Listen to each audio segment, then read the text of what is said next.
हमारे देश में पहलगाम में एक बड़ा दर्दनाक आतंकवादी हमला हुआ जिसमें निर्दोष नागरिकों को मारा गया, उनका धर्म पूछकर मारा गया। बहुत बड़ी घटना हुई, दुर्घटना हुई।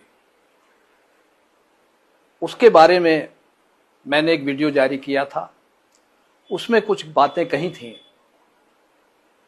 पता नहीं, मुझे बड़ा आश्चर्य होता है इस बात पर कि मेरी अपनी कांग्रेस पार्टी, जो देश को जिसने आज़ाद कराया, कांग्रेस पार्टी के कई कार्यकर्ता, कई नेता शहीद हुए आज़ादी की लड़ाई में, वो पार्टी मुझसे सवाल कर रही कि मैंने ऐसा क्यों कहा। लोक देश डिजिटल के माननीय दर्शकों को अलग से ये बताने की जरूरत तो नहीं है कि ये हैं लक्ष्मण सिंह, दमदार नेता और जोरदार व्यक्तित्व। लेकिन ये दमदारी जब कांग्रेस की कमजोरी की तरफ इशारा करने लगी तो पार्टी के दिग्गज नेता दिग्विजय सिंह के भाई लक्ष्मण को कांग्रेस से 6 साल के लिए निकाल दिया गया। तो पार्टी के इस कदम के बाद लक्ष्मण सिंह ने और क्या कहा है, ये भी सुन लेते हैं। और सुनने लायक मामला तब और भी हो जाता है जब लक्ष्मण सिंह दावा करते हैं कि कांग्रेस ने किस बात के लिए उन पर दबाव डाला और उन्हें लालच भी दिया। मुझे नोटिस दिया गया, मैंने उसका जवाब दिया।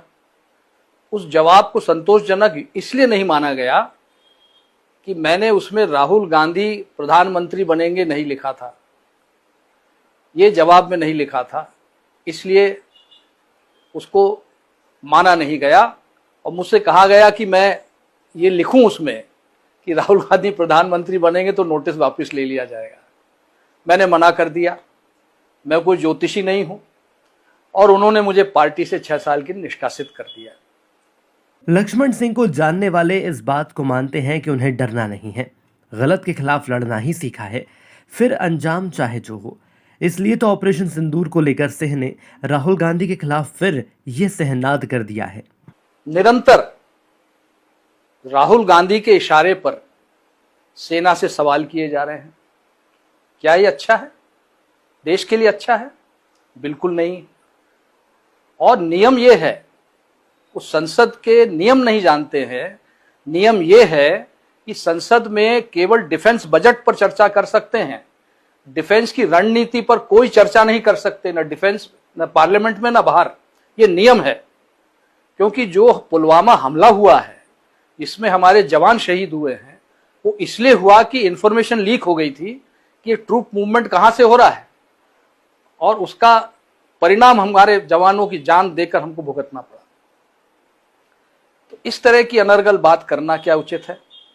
दोस्तों, लक्ष्मण सिंह ये भी चाह रहे हैं कि कांग्रेस को उसके पुराने स्वरूप में लाया जाए।